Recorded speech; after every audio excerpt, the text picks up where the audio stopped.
Ladies and gentlemen, boys and girls, children of all ages. Finally! Give it up for Mr. Direct. Woo! Mr. Direct, are you crazy? Woo! I want you to join me. He has his own real talk. Give it up for Mr. Direct.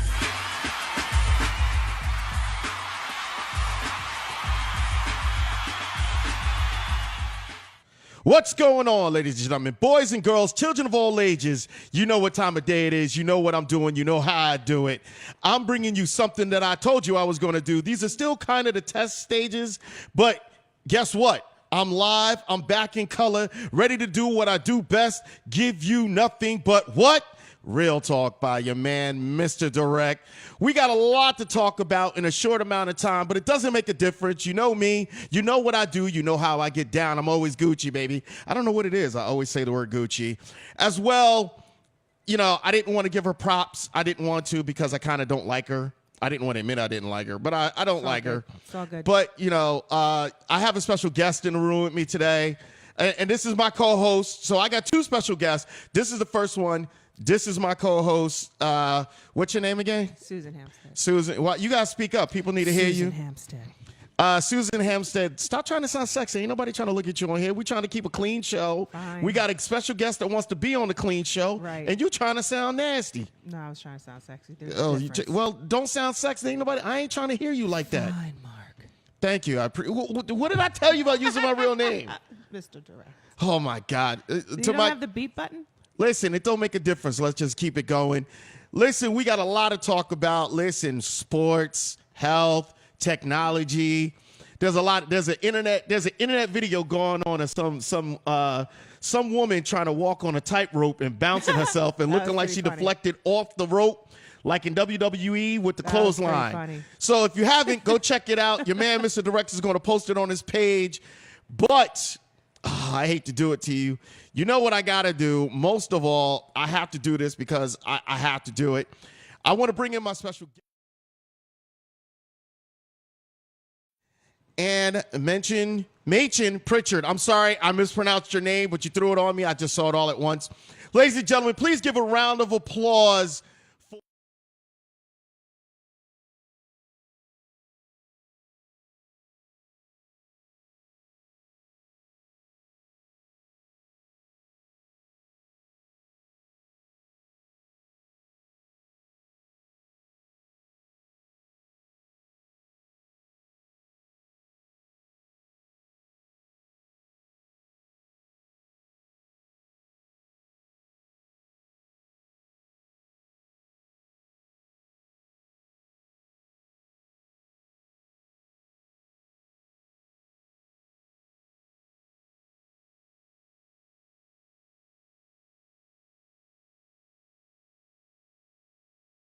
every Tuesday, but seriously, coming up, it's actually going to be every day, 10:30, Monday through Thursday, 10:30 at night until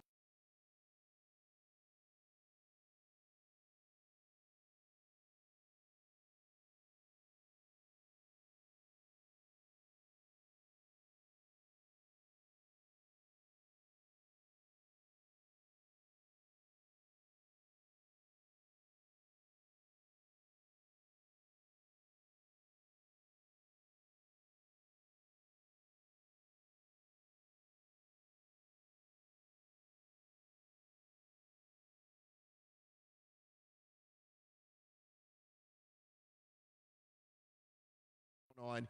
I gotta ask, ladies. I gotta ask, just because I know you guys will you'll keep it funky with me. Yeah. What do you guys think about the debate last night? What was your take on the debate? Go ahead, Miss Ann, because I can't. I got to breathe from that for a minute. Okay. After I popped my popcorn, got all settled, I was in awe with Miss Hillary Clinton, how she kept her composure. And I'm not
I think part of the problem that I'm having, I'll be completely honest with you, is She's a woman. no. Has nothing to do. First of all, I don't like Hillary and I don't like Donald. I don't like neither one of them. I'm gonna be real with you. Most people I don't. can't stand either one of them. Okay. Who you can't stand Hillary less? Hillary seems kind of smug. Okay. And to be completely honest with you, Donald seems like arrogant. Like, I knew this whole entire thing was going to be such crap that I knew I could just come in and landslide it just by, he shows no respect for anyone. And that's my big problem. He shows no respect for anyone. And the fact that people applaud this type of behavior is a problem to me. Well, it's mostly people that, in my opinion, appreciate divisiveness and don't like the change that the country's taken. I personally believe it was a progressive change.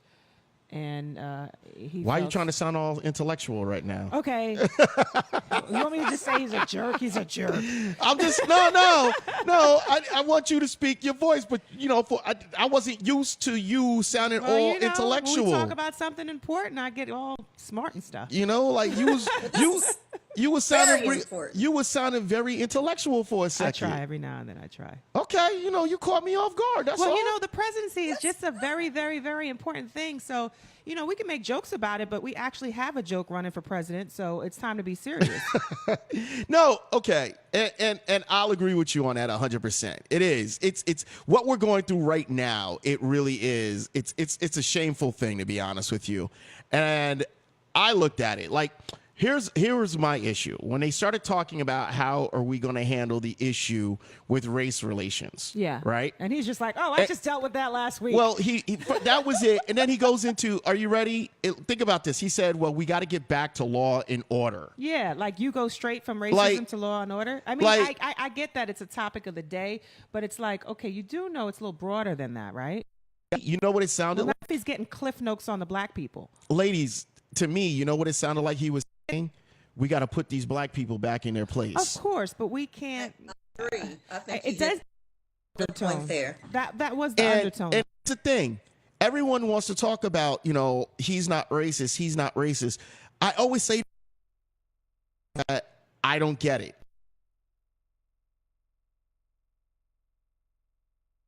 Crazies in order to get in. Definitely. So he has to say these key words that he knows people will chime in on to say, oh, well, if they're saying this and if they're saying X, Y, and Z. One less step from saying I'm with the KKK. But you get me. Wink in every statement.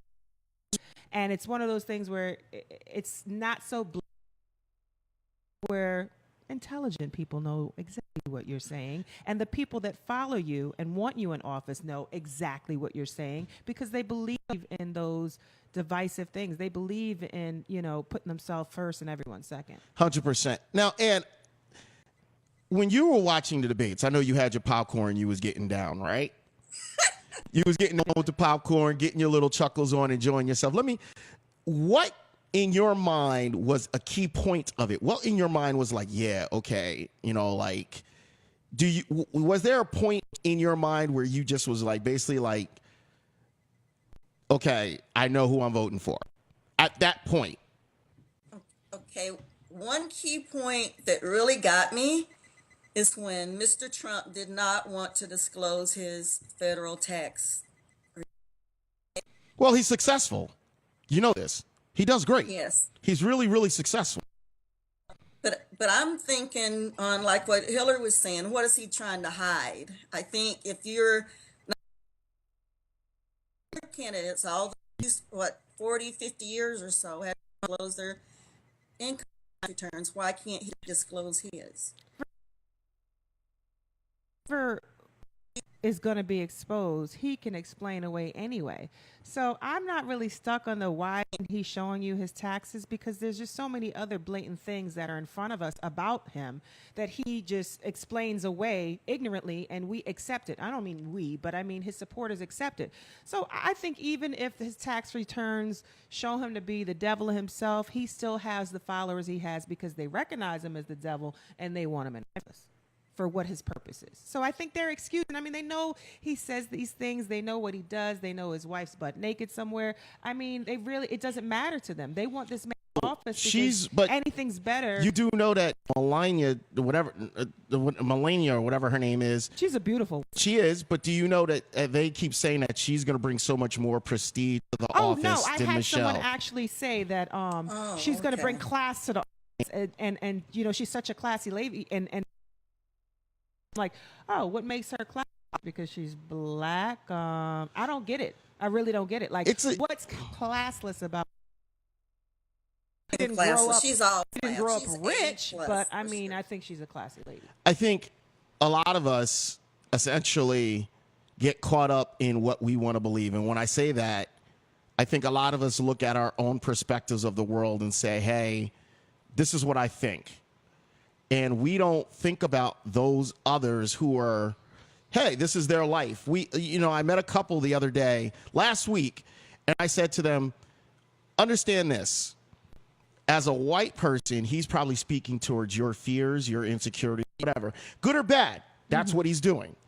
As a black person, in a way, he's speaking to my insecurities and my fears. But because him being in office is my fear. But because of who we are, because of how we are growing up, because of how we grew up, how we see the world, the lens through which we see the world, that changes per person. Yeah, absolutely. It changes dramatically. But that's just it. I mean, universities were built on the fact that people were coming from all over and coming together to put ideas together because, you know, just the different perspectives and unifying those perspectives is what makes, you know, it's like this. You understand, you take some, you give some, just the contribution of everybody and their diversity and their different mindset is what makes America, in my opinion. When you decide that some way of thinking is more superior than another way of thinking,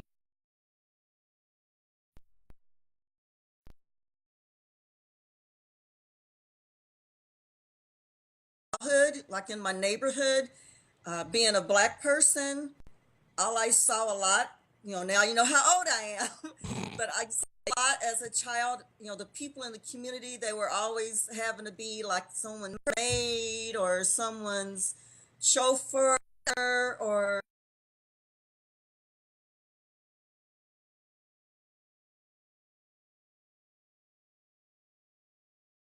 in the that really changed my whole life right there. I said, oh, you mean I, as a little black girl, don't have to grow up in somebody else's house or wait on them hand and foot, just like in the slave days. That's what I was thinking about when I was a child. I said, I don't want to grow up. I'm sorry, I'm getting emotional here. No, I said, I don't want to grow up and have to clean somebody else's mess up. I want to have my own house, my own car, my own business, my own everything, just like the other person has. And so that's what really changed my life when I saw that the females were in the school systems. No, and you know what? Don't ever be scared of getting emotional on MisterDirect's Real Talk, because that's what the show is built around. The show is built around people being open and honest and talking about really to their core. People talk all this stuff about we need to unify and we need to come together. We can't unify and we can't come together if we're not honest about our feelings and our emotions. And I appreciate the fact that you start talking about it, Ann, and you are giving us some emotion, because I feel the same way when I talk about a lot of subjects and I can relate to conversations with my father. I flip out, and people don't know it because you never see me flip out, but I get emotional. I want to shed a tear. Listen, I have yet to swear, and we are 14 minutes into the show to get me started. Matter of fact, come on now. You know what, Ann? I want to ask you. Here's a quick quiz, and I want to ask you, what do you think about somebody coming to your house, making themselves a meal, and then not offering to cook you anything when they make the meal? Turn your head. That's right. Turn your head. She making her upstairs when you and I are doing a test run. She's making herself bacon and eggs. I have yet to see her yell down the stairs like, "Hey, do you want any bacon and eggs?" First of all, it's your house. You smell bacon. You supposed to be, give me some of that. I want some of that. Since when are you quiet? You mean you didn't even offer him a piece of bacon? Thank you. And we're on the same team, man. Cup of coffee? And we're on the same team. Scrambled eggs, maybe some toast. And I'm or a about to turn your pancake. mic off. We're on the same See, team. hold on. Ann, where are you from? Like, what's area of the country are you from? Because her accent's so cute, right? Yes. I love her South accent. In East Tennessee, Oh, wow. a small town of Elizabethton, Tennessee. And I want to say hi to everybody from Elizabethton, Johnson City, Kingsport. I actually know. Bristol, I know a girl. Is it Johnson? You said Jackson or Johnson City. Johnson City? Yes, My Tennessee. I was about to say, my you proper hear name her? is my proper last name is Johnson, and I actually know a young woman that lives in Johnson. Is there a Tyrone City too? There should be. I haven't heard of that There one. should be a Tyrone City.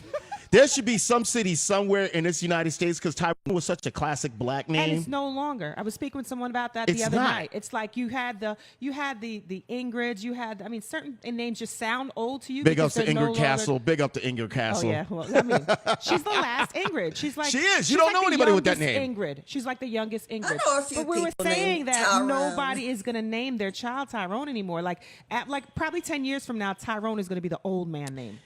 My name is going. My kid. Well, Like first Freddie. of all, I'm too Freddie. old, so I don't know if I'm gonna have a kid. But if I have a kid, my kid is gonna be a Tyrone. Okay. Some way, somehow. Ty-Ty. Tyrone. Ty-Ty. Ty-Ty. No, not Ty-Ty. Tyrone. Ty, if you don't get your behind in here. See, listen. Stop it. Tyrone, come on here now. You know what time it is. Y'all don't Miss know. Ann, can you tell me a little has bit been about singing. your singing career? Because I know you've had a singing career because you're always singing. Did you have a singing career, or have you done musicals? I know you're an yes. actress. You know, Have you done like musicals? I was telling you, I'm from the East Tennessee area, down south. My father, bless his heart, he's in heaven right now, but he had 16 of our kids, 16 kids by the same parents, believe you. Wow. Hold on. Back up. 16 kids. You're one of 16 Yeah, there kids, were 9 boys and 7 girls. and you that's fall where? that's called. I'm not gonna be working that hard. These kids are gonna be working hard. That's what that is. You fall and where? guess who's the middle child? You. Wow. Wow. That's beautiful. Always got a lot of stuff. That's beautiful. Anyway, he needed a choir, so we always had at least 8 to 10 kids at a time, still living in a house. So we sung on radio, TV, and a lot of events all across about 5 or 6 southern states since little children. And when we got to be teenagers, then we get into teenage stuff, though, What made Then you you wanna start kinda writing? Not travel as much. What made you start writing? Was it your childhood? Ever since I was about 12 years old, especially being from a family of 16, Wow. your mom and dad can't.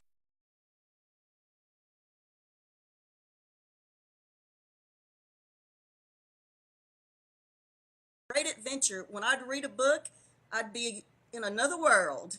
And I thought, oh my goodness, I would love to write my own story. So I started writing actually since I was 12. So you started writing when you were 12. What was your first?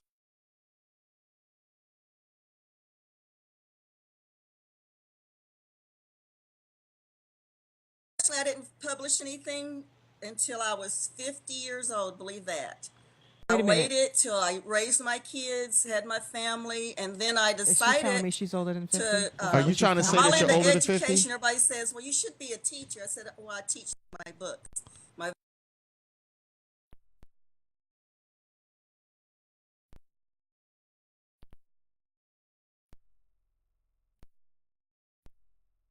to several different things.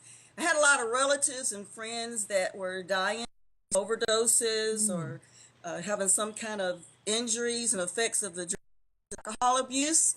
And so I decided, what's a better way to teach kids at a young age to learn how to read,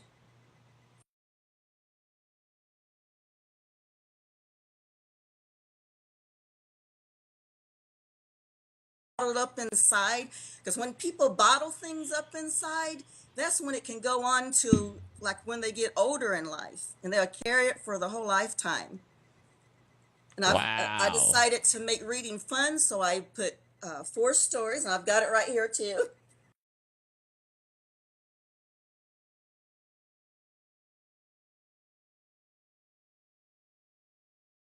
And if you don't mind, I'd like to even see there's some sheet music there. You might not can That's so see it, I cool. guess. But That's so cool. I'd like to sing one of the songs if you don't Please mind. do. Please do.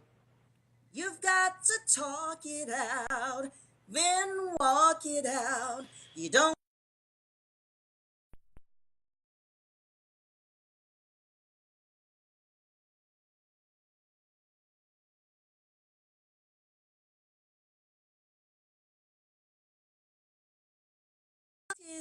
you wipe away your tears of blue. I'm teaching kids at a young Yay! age. It's okay to talk things out. All the time over You here. have to get it out of your system. You gonna if you stop don't trying get to it out clown of your me. system, that's when you can go into a lot of negative things in your lifetime. So I'm very proud of this book. You should be. I can't believe that you said you didn't start doing anything until you were 50 years old. Yeah, I find it hard to believe. That's because I had to raise my kids, and, teenage years and all that going on. And then I remember my father, I used to send stuff, though, when I was a teenager, off to different publishers, and I'd get it returned back to me, not even open. And I said, oh, they don't even know what they have in this envelope. So how did And you then my make something dad, happen I'd for cry yourself? and everything. And then my dad would say, daughter, he never called me by name half the time because there's so many of us. You know how that goes. He'd say daughter or son this, if it's the boys. But he'd go, daughter, if you want something done, you got to do it yourself. If you want something published of your work that you're working on, you've got to publish it yourself. So that's what I did. I self-published. Actually, 2 books, and I'm on my 3rd book coming up pretty soon. What was the But I think hardest? it's very important to teach kids about being positive and talking things out, because that's what happens in the world of like the gangs, the drugs, and all this violence that's going on. Because I feel that some people don't get their needs met when they're children. And they bottle things up and then take it out in other Bottle, ways. yeah, bottle things up and you take it out on everybody in the world. Like saying, oh, I hear it all the time. Oh, I can't do this because of this person. Oh, if this person didn't do this to me, then maybe I could be somebody. I believe all children are born for a purpose on this earth. All people are born for a purpose. Absolutely. Everybody is somebody, and I believe in bringing up kids and letting them know and feel the love and respect and support from their families. Now, how hard? Okay, well, tell me about the hardest part besides getting rejected from publishers. What was the hardest part of this journey for you? Did you have a hard time in publishing it yourself? Well, tell me the hardest thing that you experienced during this journey and the easiest thing that you were just like, oh, it's that easy? Now I get emotional again. I'm sorry. Oh, it's okay. Oh, I love her. I love her. She's so cute. I didn't know I was going to do this. You're going to make me cry. She's so I'm sitting here doing cute. production, and I'm watching at the same time, and you're going to make me cry. Seriously. That's because she has a testimony. but, You know how people get when they get a testimony. That's I one get it. reason why I think bullying, you know about bullying all over. Even me as a grown person, I had so many people tell me, I'm sorry, It's that I okay. couldn't do it. It's that I okay. have to wait and get a big publisher, And I said, but what I have is what the world needs, because I see so many kids. I'm sorry. It's okay. Take your time. Give It's me a all minute. good. It's I okay. see so many kids out here hurting because, their parents don't talk to them or, they don't have friends, because there are some kids they might have to sit in the corner in the lunchroom with no other kids around them. But me, even as a grown person, I was surprised, but a lot of people did bully me at first and said I couldn't do it. Said you need to have an education in publishing and marketing, and you just can't do it. And some people actually laughed at me and said nobody's going to want your books. Oh, it's Phil the Peeling Friend. What's that? They just think that no kid would read a book like that talks about, positive things and about, like, when you go to the park, you must be home before dark, and about being happy and all that. They says everybody's not happy. And I said, but I want to still instill in children, if they do good in life and you work hard, and you make those positive choices and you stay in school, you don't be late, you graduate, you get that education, that's the key to life, and you can be anybody you want to be. I'm sorry. You It's can okay. be anybody Listen. you want to be. Everybody is somebody, and I decided on myself, even though I Don't was 50 years ever- old at the time, I am somebody. I'm a beautiful, strong person, and I've got something to share with the world because I think the world needs it, because this world needs a change. Don't ever People quit being, like, apologize. jealous and mad because maybe they might not be doing something, so they're going to make somebody else feel bad and say you can't. I'm just going to tell everybody, if you have any idea in your mind that you can help change the world, you go out and do it, no matter what anybody says. And that's what I did. I proved that I could do it. And I can tell you one story why I wanted to. I'm sorry, now you got me rolling today. Go ahead. The reason why I wrote this Feel the Pill and Friends Making Positive Choices is to show kids that all kids can learn, and they learn in a different way. It's not a one size fits all. I'm really proof of that you can overcome disabilities in your learning. Like even today, I might read a book, it might take me 2 times to read it to really comprehend it all. But once I get it, I've got it. And some of my bosses that I used to work for, they could tell you too. I won awards for quality excellence, 99.9% quality excellence in all the work that I've done. But if you would know what happened when I was in 6th grade, I believe, in elementary school, I couldn't see the board good, and I was real shy, and I was afraid to tell the teacher that I needed her to repeat stuff. So what she did, her name is Miss Margaret Hampton. I want to say her name, Miss Margaret Hampton. She's one of the greatest teachers that ever lived on this planet, because she really cared about the kids. And what she did for me and for the kids, she actually took us after school and tutored us. And she taught us the way that we can learn for ourselves, because every child doesn't learn. So I went from failing 6th grade, and I was making like D's, E's, F's back then. You name the lowest grade, that's what I did. But before too long in the year, she tutored us, and I went from making failing grades to passing and beyond passing. When I went into high school, I even made A's, B's, maybe 1 C. And then beyond that, I always did a good job in everything I did. I tried to be good to people and work hard and treat everybody the way I would want to be treated. That's what my parents taught me. And I think if kids are brought up to really feel good about themselves and don't be afraid and don't let people put them down and bully them, like all these kids out here, if someone's bullying you, please speak up. Tell your parents, tell your teacher, tell a close friend, whoever will listen that can help you get through the process. Because you don't want to go beat up the other kids and things like that too. Like I could have been negative. People were talking about my books and talking me down. I can't be negative and try to beat them up, but that's not the way to go about things in the world. It's definitely not. And, it's funny, because when they talk about all this that's going on with the election and everything, it turns out that that's how a lot of people are describing Donald Trump as a bully, that he has a bully mentality. And I think there's a place in this world for bullies, because even though it might be bad memories for Miss Ann, it really, really pushed her to be who she is today. So yes, shout out to the bullies. Yes.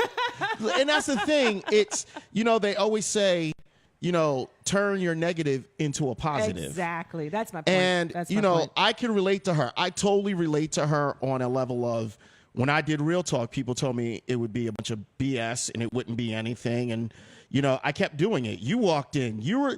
You are, and I don't mean to take this away from Miss Ann, because I love her story, but I can relate to it on a level.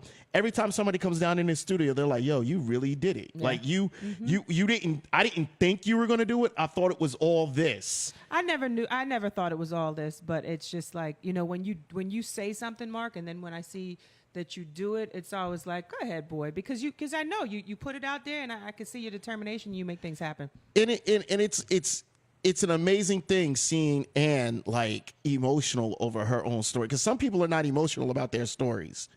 So I appreciate it. Don't you ever apologize for crying. Don't ever apologize for shedding. Especially Those are 'cause tears. you're not ugly when you Those cry. are tears You're kinda of still joy. cute when you cry. Now my makeup's running, huh? It's okay though. You're still cute.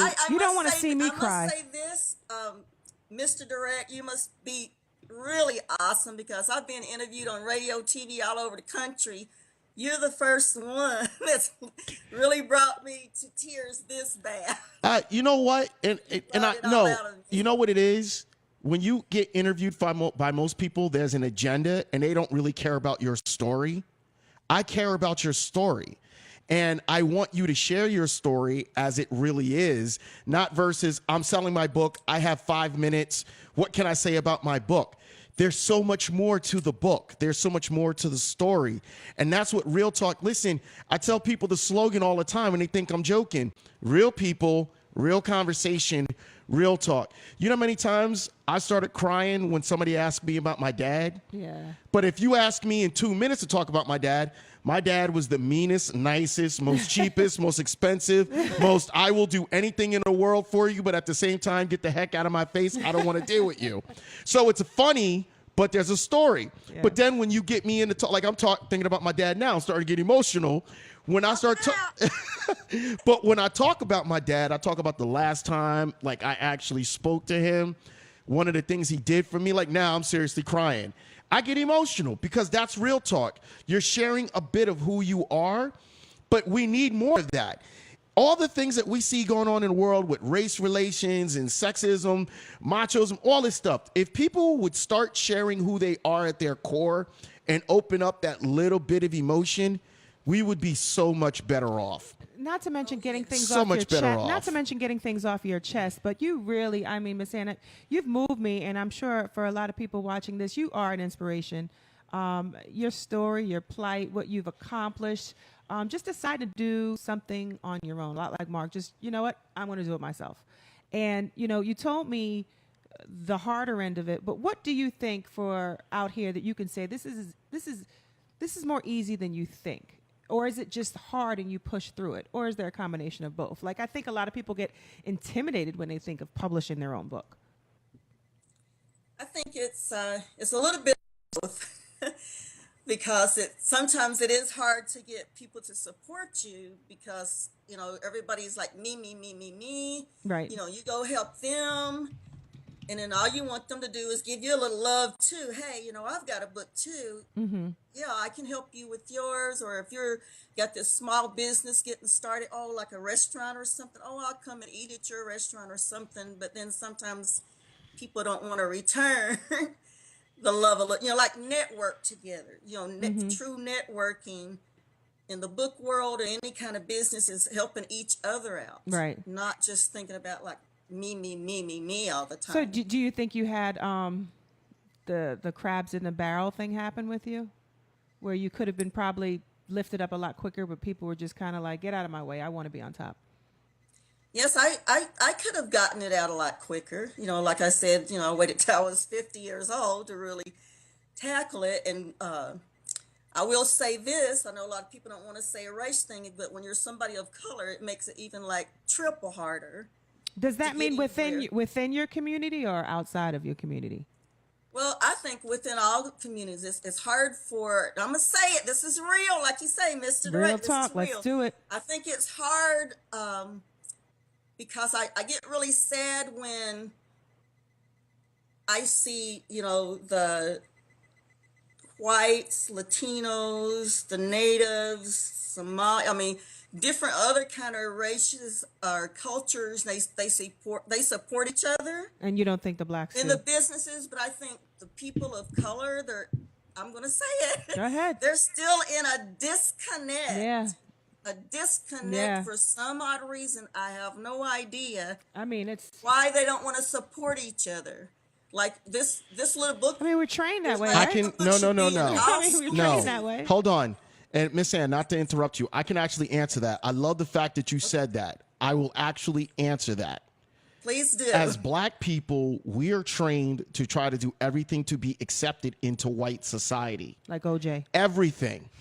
If they tell you, listen, if you run this football the way we want you to, we can guarantee you a life success. But Mark, I don't think it's just Well, hold that. on. No, I don't let me just let me think it's finish. the authority No. that's Let me stopping finish. us. But let me finish.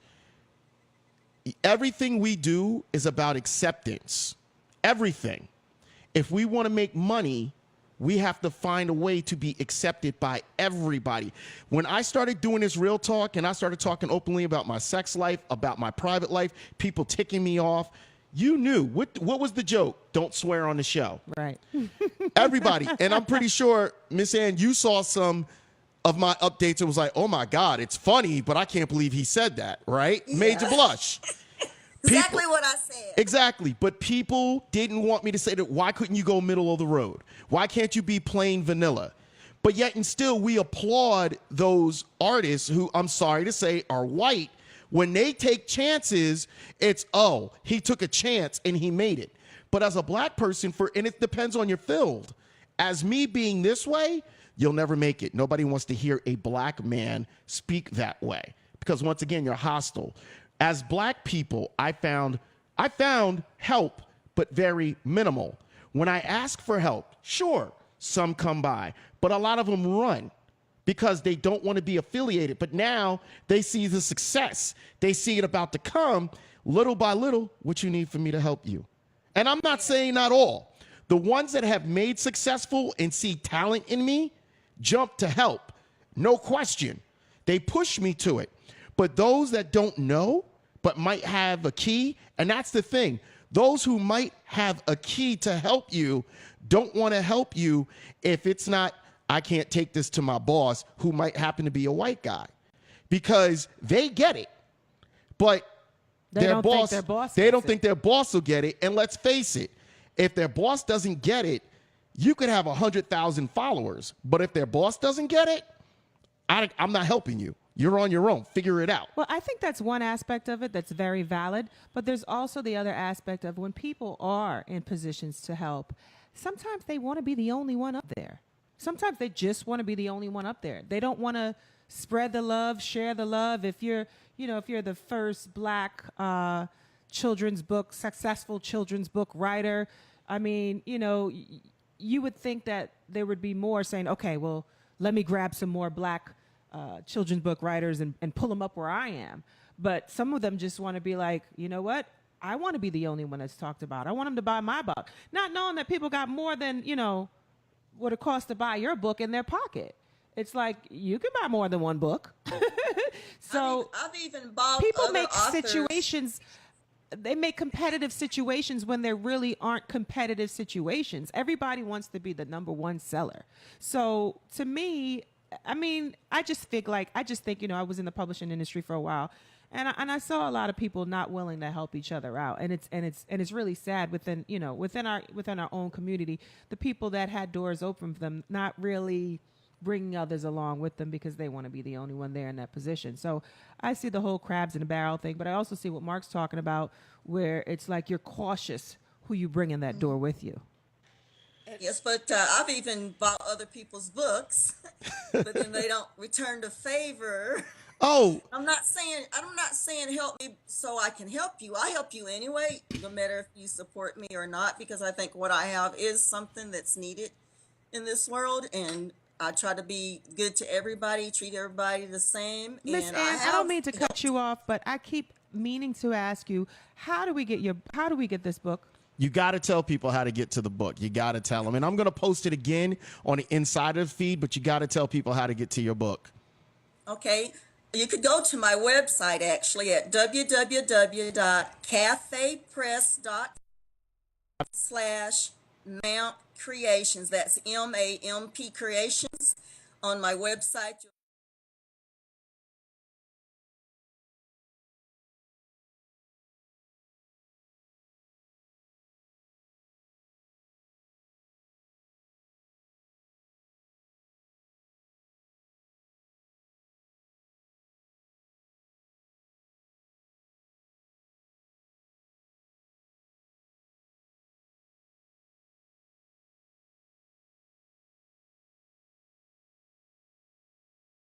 the book.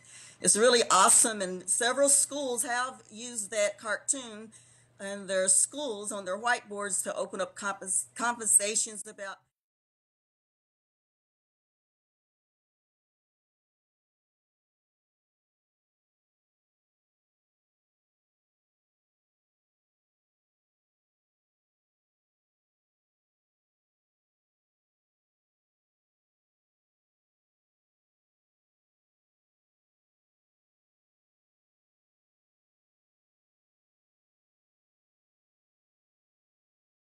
book. It's called Val's World, featuring the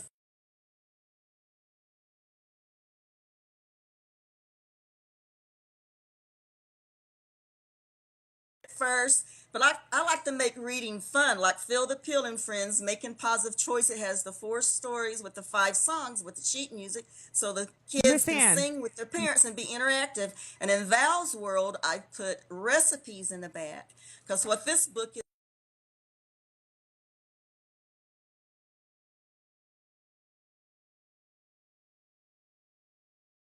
things out, and also to interact with your families to help bring families back together. And why I have the recipes in there, like every little child wants to feel a belonging and a closeness to their family. They need that love and support and respect for each other. You could even tell a little kid, maybe they're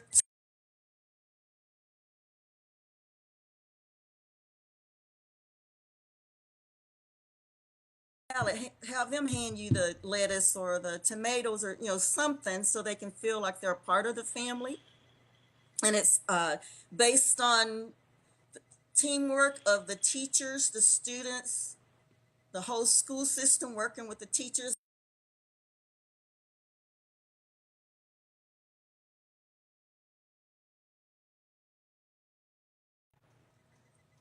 I'm sorry, I couldn't hear you. Is there a jingle that goes with this one as well? Because I love Oh to hear no, you but sing. there's recipes in Okay, it. all right. So It's no about no jingles, family just recipes in this one. One of Okay. my favorite ones is Mama Ann's Chocolate Eclair Supreme. You probably can't see it in the screen, maybe.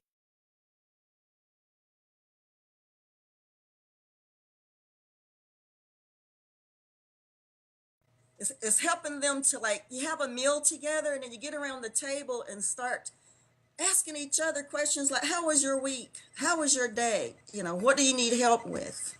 Reason, what made me actually do this little book is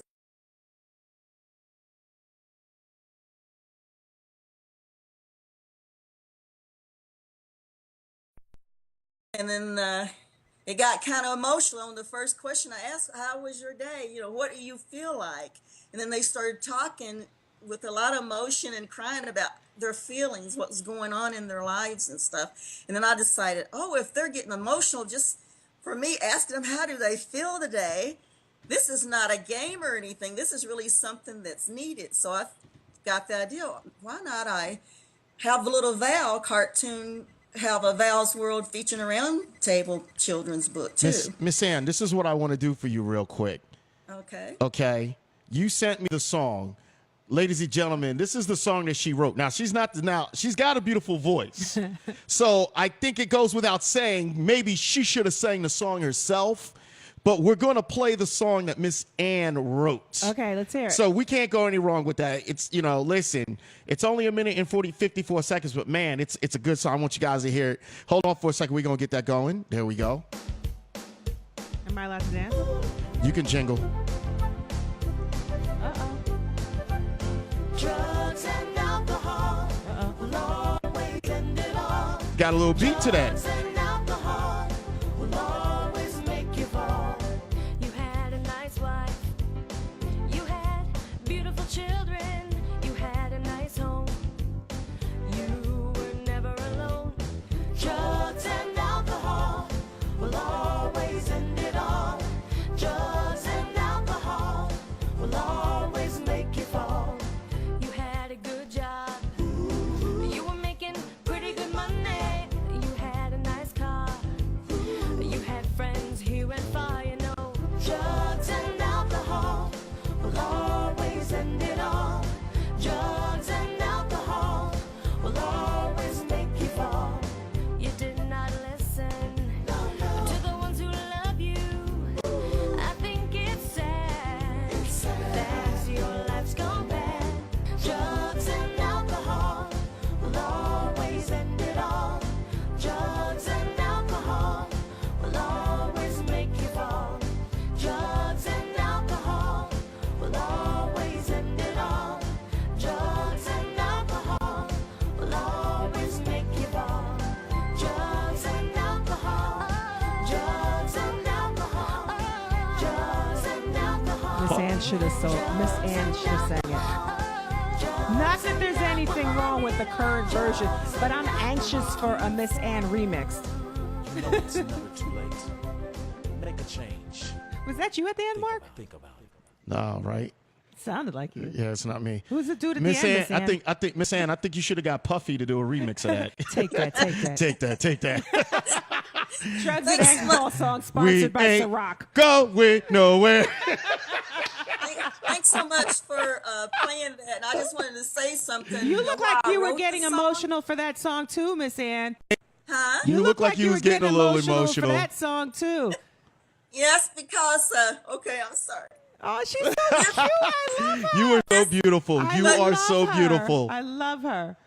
I'm sorry. That's because her testimony. I I get it. just want y'all to the drugs and alcohol that's killing all the people around the world is one of the closest things to my heart.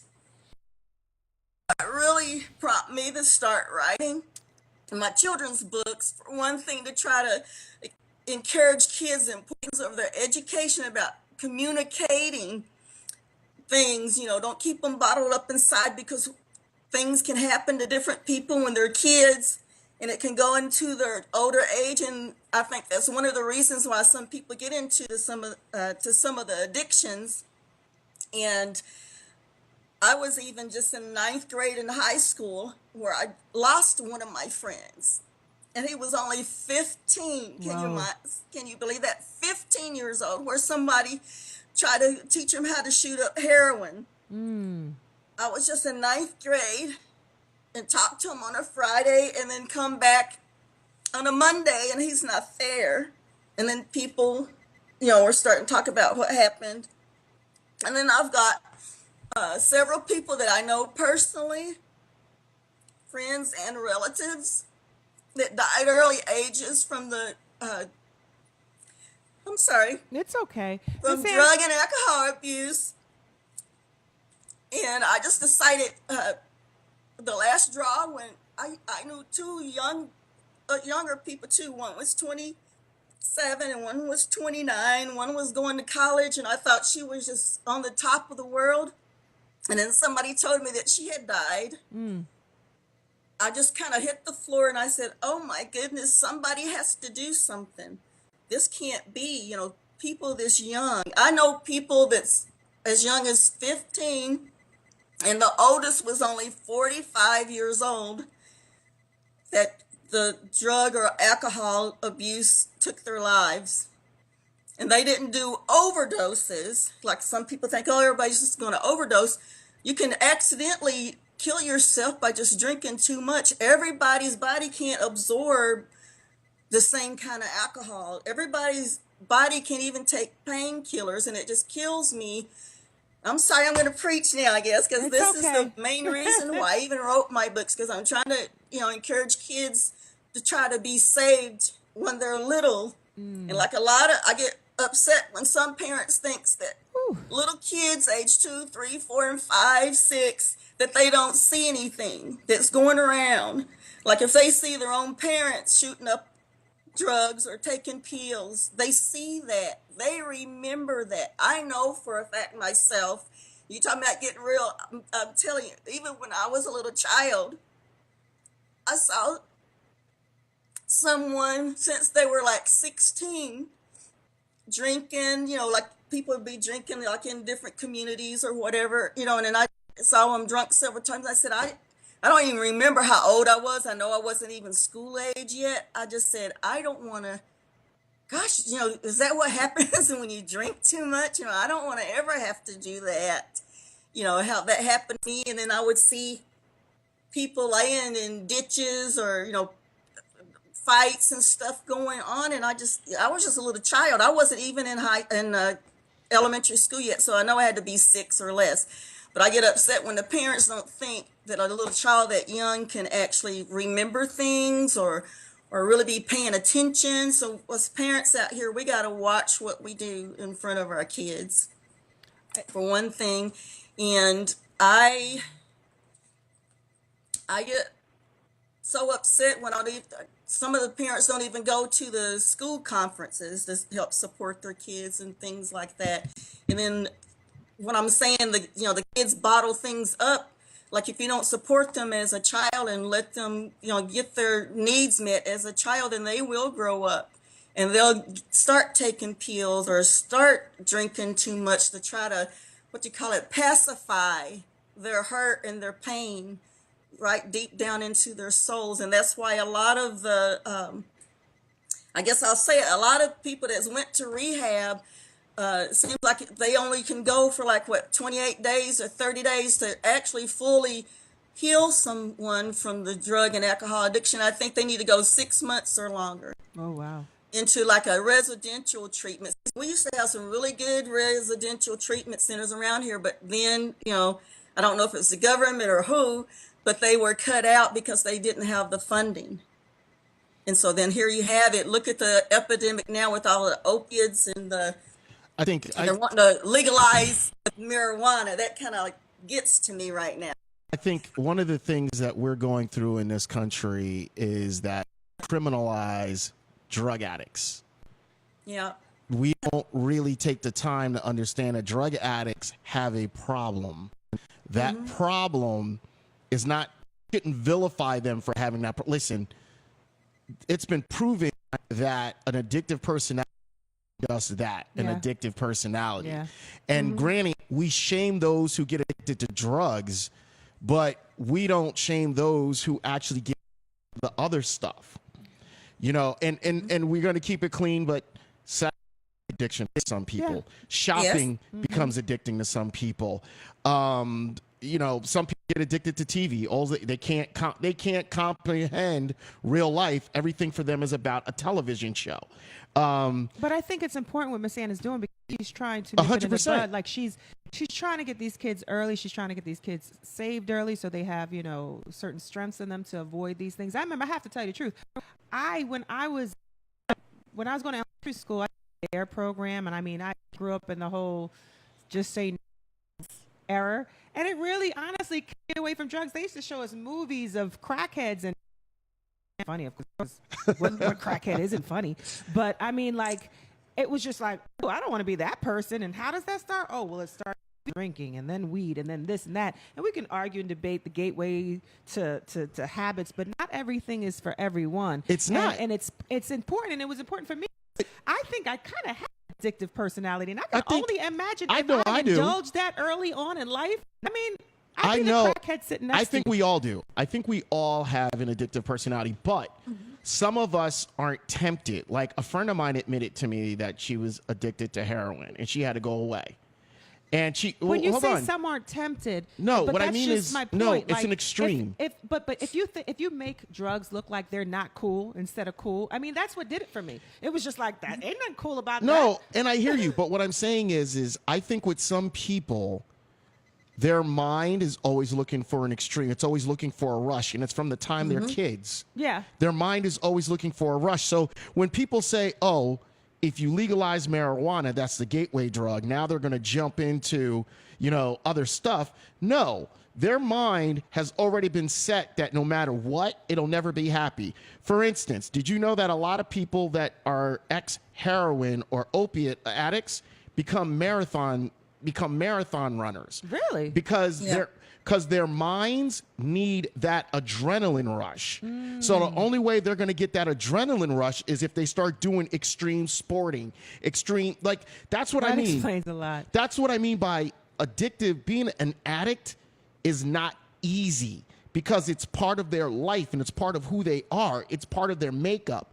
They can't find it anymore because there's some of the best addicts are functioning and you don't know it. Yeah. You see them every day. True. You see them every day and they found a way to function and do it. And they don't get help until it spirals out of date. Yeah. Now, there's other ones who get to a point, I'm 25 years old and I don't know how to do this. That's because they never found anything else besides the drug that could distract them. So what we do is we end up vilifying them. We end up telling these people that they're criminals because they're addicts. That's why the jails are filled the way they are. Absolutely. Because We don't people want to that take don't the time that. But there's people, and the sad part about the jail system is there's people that haven't done drugs until they got to jail, and then the drugs are so rampant in jail, they come out crackheads. I mean, they come out, and I keep saying crackheads, but is there a politically correct way to say it? I guess. I mean, crackhead. Listen, I think the word crackhead has replaced addict. Yeah. So, I mean, technically, but I mean, nice about it. I mean, the bottom line is, you do drugs, you're gonna get called a crackhead. Yeah, I mean, a crackhead's a crackhead. You can't stop. I mean, I'm not trying to make fun of them, but isn't that true? In the 80s, we took away the term as an addict and just started calling them crackheads. Yeah, like, yo, much. you know he's a crackhead. And It was potheads back in the see, What did she say? It was what? in the 70s and 80s, it was a pothead. Oh, yeah, we yeah, replaced yeah. pot with crack. Yeah. So every time, listen, and the thing is, when we say crack, we might not even mean that she's literally a crack head. Exactly. We could just say that she's got an issue with some sort of a drug. Or dope fiend. Or a dope fiend. Every time you see her, she got the itch. She got the, like, ooh, she got the shakes, you know. Yeah. yeah. The Tyrone thing about it, Biggums. the bottom line though is that the addicts, they're hurting into their core, deep down in their soul for something that might have happened to them or didn't happen to them when they even were young. Try to do alcohol, the drugs, marijuana, or whatever to try to comfort themselves. Thank you for And then saying it gets that. out of hand. Thank you for saying that, because that's part of the problem. That's what it is. There's something missing inside. And that's why Miss Ann is trying to nip it in the bud with the books, and I applaud her for that. Because Big you ups don't to know all how those many guys. you're touching. Not to interrupt you up. We got a lot of, and you had somebody give you a shout out as well. She said, "Go ahead, Miss Ann." I can't find her name right now. Hi. It's hard. No, it's hard being a one-man gang, doing production, trying to get the show going. Big ups to Deanne Lewis. Lawrence, I always mess her last name up. Her and her husband gonna cut me. Big ups to Grady Woody III. Big ups to Brooke R. Calder. She's the one that said, "Go ahead, Miss Ann, you do your thing." Everyone Hey, that is Deanne. tuning in to the Mr. Direct's Real Talk Show, thank you. Just like watching, because the story that Miss Ann is sharing with us is so powerful, so important. And I think that people take it for granted. And they take it for granted that these are the people within our environment that are trying to make a difference. We're looking at Donald Trump. We're looking at Hillary. What can they do for us? But what are we doing for ourselves? What are we doing for our neighbors? How are we enlightening our neighbors' lives so that our neighbors understand what we are about? I was talking to someone the other day, and they said something. I said the thing to them because I'm like self-aware to some degree, and I'm dumb in other areas. Isn't it amazing how we don't even know our neighbors anymore? It's true. That's true. I know my neighbors. I know my neighbors too. Hold on, but they're hold on. normally, "Can you get your dog?" Hold on, Miss Ann, you from the country. You know your neighbors. You have no Yes. choice. You have no I've choice. even baked cookies for See, them. Now, when see, has your neighbor... I'm gonna move next to her. When I you need a neighbor move- like her. But when you move into a neighborhood, when's the last time your neighbor came over and said, "Hey, how you doing? Here's some cookies"? Yeah, mine just complains. If they sent me some cookies, nowadays, if you give them some cookies, they'll be like, "Yo, that got peanut butter in it. You know my kid's allergic to peanut butter. Oh, you trying to kill my kid already?" I mean, like, seriously, you yeah, can't. I meet neighbors around Halloween and knocking on your door. And one of my friends on the show just said there's a reason why they want to check out from reality. And I'll agree with you. There is a reason why they want to check out from reality. But I think we owe it to ourselves. We honestly owe it to ourselves to be a little more aware about people in our lives.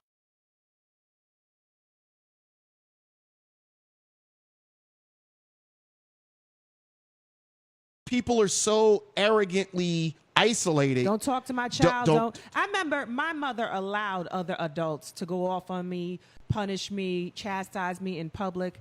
And, now it's the "don't you dare talk to my child like that" error. And it's one of those things where it's,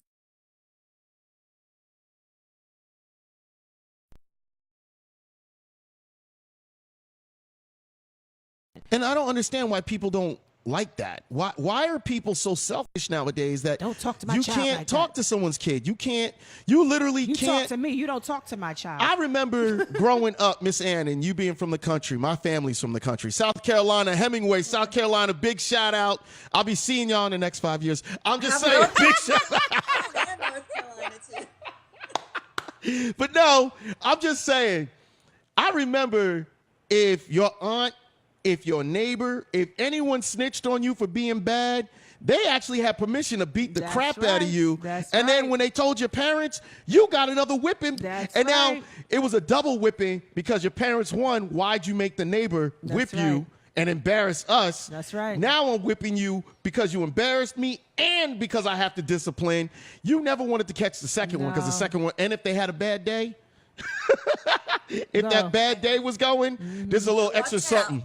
It's a little, and you know what? Lord help you if they got called. I feel at work. bad saying that because nowadays people like your parents abused you. No, it's so true. It's I had not. that conversation the other day. It's and not. It's like people get, some people, for them, it's just like, oh well, I was abused and I was abused. And I do believe that, there has to be an improvement. I mean, we taught something. There's a cycle that has to be broken, but the resilience that I think we have in our community when it comes to that sort of stuff. Like, oh, I got abused, and not to mock it or make fun of it, but it's like we have a different outlook on that kind of situation.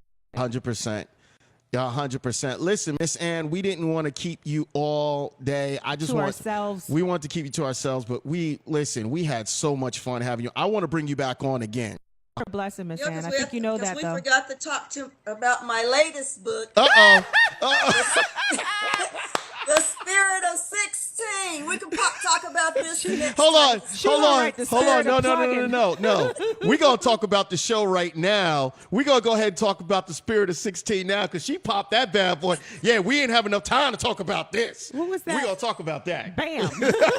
Bam. Okay. The Spirit of 16. Really quick, the Spirit of 16. I hope to release it by the end of this year, hopefully in time for Christmas. But what it's about faithfulness, encouragement, love, hate, and ruthless. Can you get that? Ruthless betrayal. And all that at the age of 16? No, it has nothing to do with the age of 16. It's called The Spirit of 16. I won't give it away. I'll wait until you get the book. You got to get to the end of the book, Mark. Okay, no. I'm going to buy the book. I'm going to buy the book. It's a lot about forgiveness, too. Okay. We have to learn to forgive people. Sometimes we have to learn to forgive ourselves, too. 100%. By the way, if you guys are watching me on my Facebook Live that I did directly page, you should have gone over to the Mr. Direct Just Real page and be watching Miss Ann and Susan Hampstead and myself on that one because that's another video. I'm just too lazy to plug it in there right now. But I mean, I got like 2 live feeds going at one time. One's automated, unautomated. I'm trying to be the to be bigger than Puffy right now. I know that's right. I'm trying to be bigger than Puffy. Puffy like, yo, take that. I'm about to take this money and go all the way home. Listen, Miss Ann, you know what? And we still didn't talk about a lot. There's a few things. You know what? We got a few more minutes. You got a few more minutes too? Okay, yeah. Miss Ann, you got a few more minutes for me? Yeah, I got a few minutes. We're going to get a little bit serious right now. We're having fun. Miss Ann was in tears. You almost had your man, Mr. Direct, in tears. Very emotional. Susan flashing some boobies over here. Really, I told you to Mark? cover yourself up, please. Please. You know what?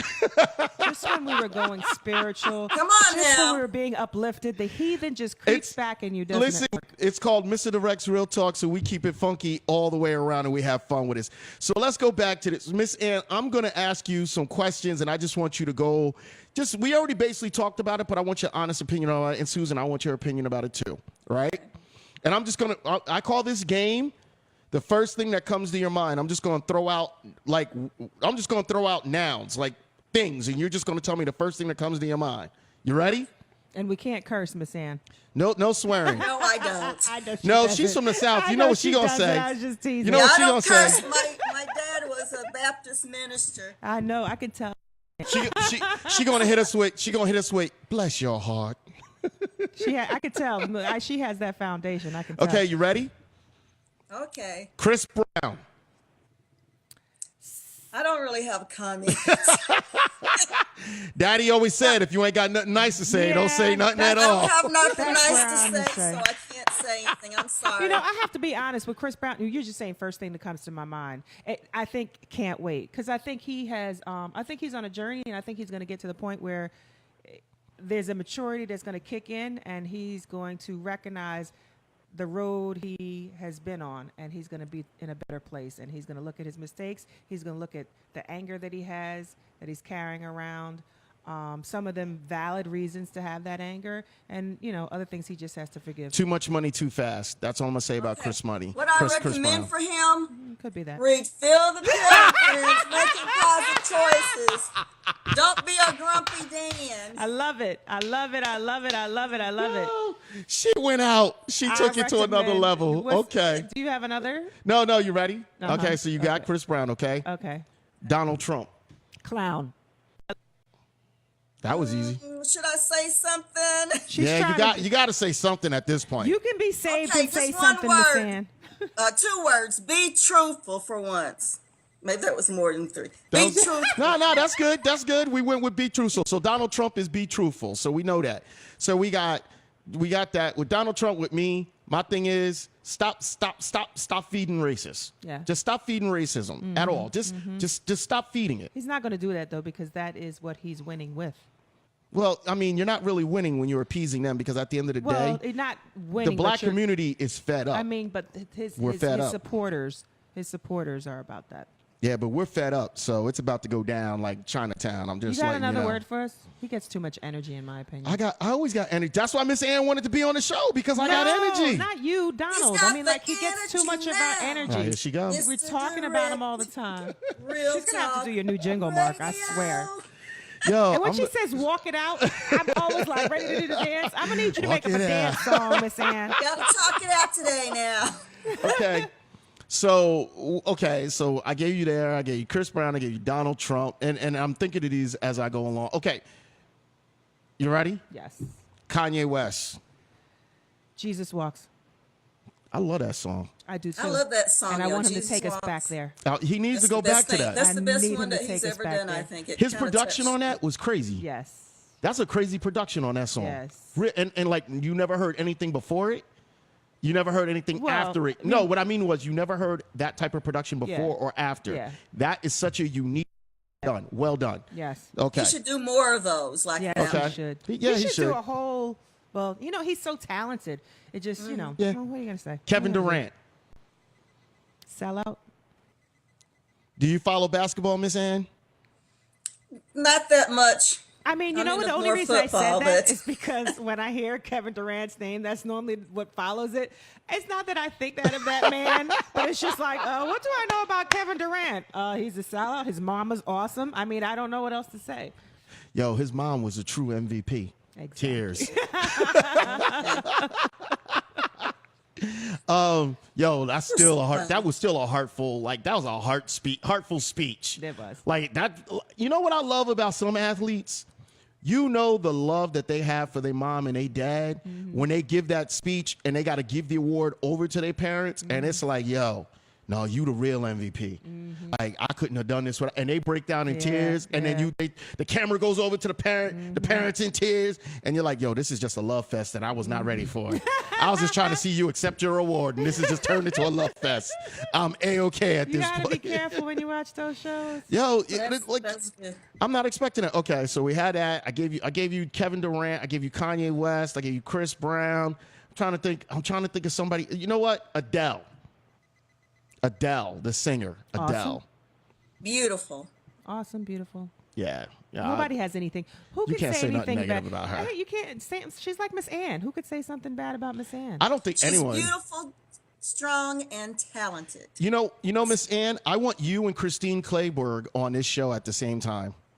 Oh, that would be hilarious with us together. Have you met her? Oh yes, we're really good friends. I we're spo- we're in a couple of movies together actually. That's going to be at the Twin Cities Here comes the plug. Black Film Fest coming Love up on her. October. Plug it. Love her. I got a secret. Plug it in.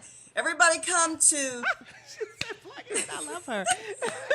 the Minnesota History Center in St. Paul, Minnesota on October the 6th. I believe it starts at about 7:30. Come to see The Wrath of Grapes, directed by Amber Patton, produced by Christine Clayburgh. And also you get 2 movies for the price of one.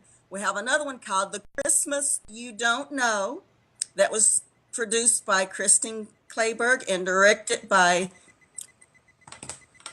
She's looking up the Amber information. Patton. I need And you to work Vera on your slickness, Wayne Miss out Ann. of California. And we have big stars like Tucker Smallwood, Christine Clayberg, myself, and Machen Pritchard. What do I got to do to get in one of these films? Y'all know me. I need to get in one of these films. I'll keep your name on You the know list what? the next time And one don't even comes think up, and about we'll making him see. an It depends extra. on what they're working on and what kind of actors they You need. can't make me an extra. I need a He- talking role. He will be the most extra you have ever. Give me that one. Matter of fact, the He would take first all the focus short off the main film characters with project I'm lines. working with Christine Clayberg is called Minneapolis the Movie. You can go to the Facebook page Minneapolis the Movie or MinneapolisTheMovie.com, and you can actually see the trailer. They're still rewriting the feature film for that, and that's going to be coming up eventually. I'm gonna have to talk to her and tell her she needs to get I need a test for that. And no, you better not give me a non-speaking small bit part, because I will show up anyone. If you put me in the background, my action in the background, the camera's gonna be like, yo, you need to be over there. Because if we keep it here, it's boring. Over there, he got something going on. So you got to keep it extra. You know what? We're gonna throw it in. You don't know who she is. Christine Clayberg, what do you got to say about her? She's beautiful, strong, and very talented.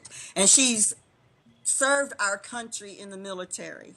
She's, I guess, what should I say? I can't use that word either, I guess. But she's beautiful, strong, very talented. She's one of the best friends you could ever have. A very beautiful That's lady, beautiful. inside and out. She's wonderful. I'm still going to plug in and get her on. But either way, first of all, I want to thank you to the show. Yes. You did it. Listen, this went better than I thought it would be. I'm being honest with you. I love the credit. This went the credit. better than I thought it would be. So I'm all happy. I'm like, yeah, we did it the right way. I'm Well, being honest thank with you so much, and thank you for having me on. You're such a blessing, Miss Anna. No, thank you listen, for everything you're no. doing, everything you're trying to do, your struggle, and the sacrifices you made to help kids, especially at this young of an age, to identify certain issues in the world that could affect them for the rest of their lives. 100%. And I want to thank you for just when I sent you the invite and you came on, thank you so much. I mean, it really touched my heart that you were willing to be part of this. Because I know you looked at me, I was like, is he going to be serious or he going to say something real crazy to me? Did you put an E in my last name? Did Yeah, you really I did. go there? I did. Hemp. Get it? Hemp. No, I don't. Really? Anyway. Listen, we got to go. Thanks Okay. again, Miss Ann. Can I say one more thing? Go ahead. I would like to invite all the elementary schools from pre-K to 6th grade to contact me to get the link to show that Dan Talks It Out cartoon from my website, www.cafepress.com/Mount Creations. You'll be glad you did. You can open up a great conversation with the kids about communication skills. Please do that. All the schools across the country, I'd appreciate it so much. Thank you so much. Thanks, Miss Ann. Miss Ann, you have yourself a beautiful day. That's the end of Mr. Direct's Real Talk for the time. Till the next time, real people, real conversation.